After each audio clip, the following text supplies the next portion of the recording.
第17章雜務，擺脫困境，日子輕輕鬆鬆愜意地過住。祁遙峰就好像一隻歡快的魚兒，遨遊喺呢個異世嘅山水之間，愜意又滿足，就連最後一絲愁緒都已經俾佢寄留喺呢片青翠嘅山地之中，徹底拋離腦海之外。屋企嘅故事，眉間喜悅濃濃，最近個樣更加年輕。貴婦嘅韻味喺故事身上展現得淋漓盡致，煥發出唔同嘅風采。書房入面嘅祁朝武朝氣蓬勃，青春少年郎，背誦詩書300首，瀟灑7步成詩。一家子過住咁輕輕鬆鬆愉悅嘅生活。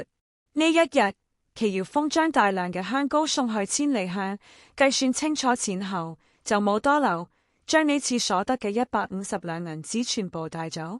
來到金銀鋪，掌櫃嘅見到呢個熟悉嘅姑娘，就即刻笑呵呵地走出來打招呼。祁遙峰都係有禮貌咁向佢點點頭，旋即就開門見山，話咗半個月時間已過，問佢金飾做咗未。金銀鋪嘅掌櫃對祁遙峰拱拱手，請佢入內屋飲茶，然後示意伙計將金飾攞出嚟。祁遙峰謝過掌櫃，掀開蓋喺上面嘅紅布緞，一套精緻嘅貴人裝飾就出現在眼前。呢啲精緻嘅工藝都係令祁遙峰訝異咗一下。按照佢嘅描述，佢本以為呢個掌櫃大概只可以做到7、8成相似嘅模樣，但係7、8成嘅模樣都已經相當唔錯嘅。佢都係冇諗到呢個掌櫃嘅手藝咁好，竟然將佢送俾佢娘嘅金飾，按照佢所描述嘅一模一樣咁做出來。真係唔愧喺呢度做咗10幾年嘅鋪頭，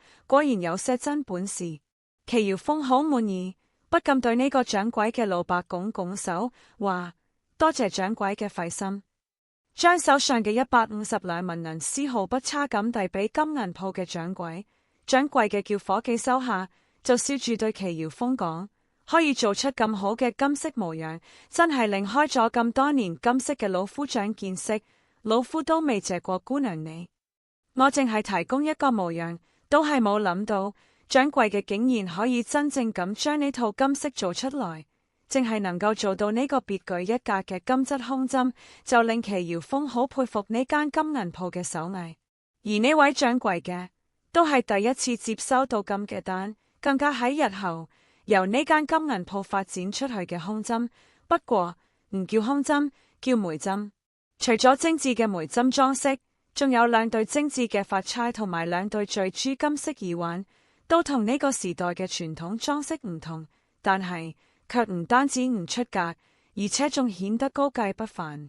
而呢整套裝飾入面，嗰條靜靜躺喺錦盒上面嘅金穗狀嘅項鏈，更加係呢套金飾入面嘅冠絕。祁遙峰非常滿意咁將呢幾個錦盒收走。當晚返到屋企，祁遙峰唔急住俾佢娘睇，等食完晚飯，先將佢個哥哥同埋娘叫過嚟，然後喺佢哋面前將呢整套金飾攞出嚟。嗰啲閃閃發光嘅精緻華貴金飾，令顧氏同祁朝武硬係瞪大咗眼，精靈咗一陣。祁遙峰笑住將金飾攞出嚟，示意佢娘接過嚟睇，呢係女女孝順佢嘅。顧氏眼淚花花咁一下就流出嚟，但係都係笑住嘅，顫抖住手接過女女特意俾自己打造嘅金飾，心中感動。呢啲精緻嘅飾物，即使當年喺祁府嗰陣，都冇見過啲夫人小姐們戴過，其中嘅珍貴稀罕可想而知。顧氏今次冇多問女兒呢啲係點樣得嚟，又花咗幾多錢，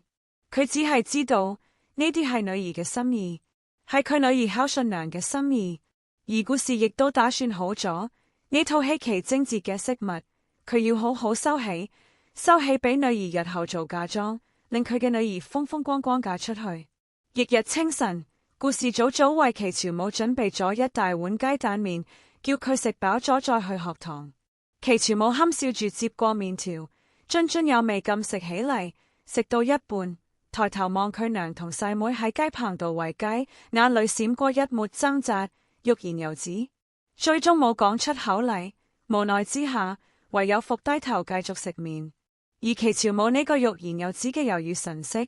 卻俾剛反轉頭嘅祁耀峰睇到。原本以為佢個哥哥會講啲乜嘢，但始終都冇等到佢個哥哥開口。待祁朝武去咗學堂之後，祁耀峰似有似無咁同佢娘講：娘，哥哥最近有啲心事。剛剛睇到祁朝武嗰個猶豫嘅表情，熟悉哥哥性格嘅祁耀峰就很快聯想起最近哥哥嗰啲奇怪舉動。呢幾日，祁朝武叫佢整啲傷藥出嚟，凡是哥哥要嘅，祁耀峰做到嘅都會做，所以當時都冇多諗，只係諗住哥哥身上帶啲治外傷嘅藥膏都好，所以當晚就幫佢哥哥整咗出嚟，交俾佢哥哥之後，卻發現佢個哥哥好似將呢啲藥俾咗人，本來都冇放在心上，但從今日哥哥嘅異樣嚟睇，敏感嘅佢覺得唔可以再繼續忽視。而故事聽完女兒咁講，都發現到啲嘢，就講武哥兒最近食量大咗好多，人好似變得疲倦咗，仲有衫都污糟咗，從學堂返嚟嘅時間亦都比平時要遲咗大約1個時辰左右。呢幾日仲由屋企帶咗出去唔少治病嘅藥草，連嗰罐嘢蜂蜜都俾佢帶咗出去。故事講完，微微一怔：小峰，你個哥哥點解啊？佢唔講出嚟仲唔覺得點？但係武哥兒最近啲事都講出嚟，故事倒覺得唔妥。祁耀峰一聽，心中自已係有啲決定，不過唔可以俾佢娘知道，就笑笑：娘，哥哥冇事。難道娘冇發現哥哥最近個身形高咗好多，仲長壯實咗好多嗎？放心啦，哥哥好住嘅。一聽女兒咁講，故事先係放低心頭。呢段時間小朋友正喺長高，疲倦咗啲都正常。咁諗，故事就放開咗心，為咗雞就去蒸包子。今日仲有幾個小朋友會嚟佢哋屋企幫手打掃，準備好勞嗰幾個最勤奮嘅小朋友。傍晚時分，祁朝武同平常一樣從學堂返屋企，待要入佢哋個村嗰陣，站在村口，左右望望冇人，先係由旁邊嘅山上一路快步走去。一條蜿蜒曲折嘅小徑一路走到盡頭，來到一片竹林。當見到呢片竹林嗰陣，祁朝武眼裏精光頓現，繼而大步踏入。竹林裏有一間竹屋，見到呢間竹屋，祁朝武高興咁大叫：師傅，徒兒又嚟叨擾你啦！一面加快腳步行過去。一位50多歲嘅長者打開屋門，見到祁朝武之後，尤其是聽到佢嘅稱呼之後，嗰個長者嘅臉上嘅皺紋都舒展開，但旋即又沉下臉，哼聲道：臭小子，咁耐唔俾回音，老夫仲以為你已經拒絕咗上次嘅提議，點解今次連師傅都喊上咗？係咪學會咗師傅教俾你嗰套練體嘅基本功，打算要跟師傅走啊？講到最後，呢位雖然已經50多歲，但依舊中氣十足嘅長者眼裏帶住一抹期待。倦咗啲都正常。咁諗，故事就放開咗心，為咗雞就去蒸包子。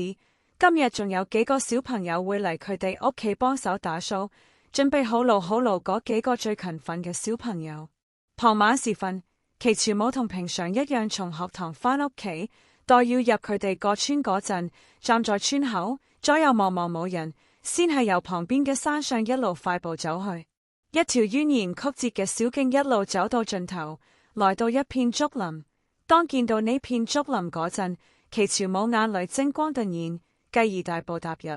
竹林裏有一間竹屋，見到呢間竹屋，祁朝武高興咁大叫：師傅，徒兒又嚟叨擾你啦！一面加快腳步行過去。一位50多歲嘅長者打開屋門，見到祁朝武之後，尤其是聽到佢嘅稱呼之後，嗰個長者嘅臉上嘅皺紋都舒展開，但旋即又沉下臉，哼聲道：臭小子，咁耐唔俾回音，老夫仲以為你已經拒絕咗上次嘅提議，點解今次連師傅都喊上咗？係咪學會咗師傅教俾你嗰套練體嘅基本功，打算要跟師傅走啊？講到最後，呢位雖然已經50多歲，但依舊中氣十足嘅長者眼裏帶住一抹期待。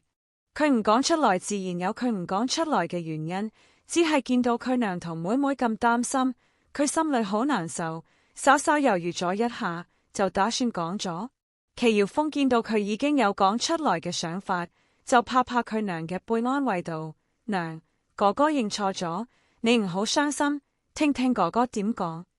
果然，顧氏一聽到個仔要講實話，就忍住眼淚唔喊咗，望住祁朝母。祁堯峰說道：哥哥，娘呢啲日子為你擔心咗好多，依家你仲要再令娘擔心落去嗎？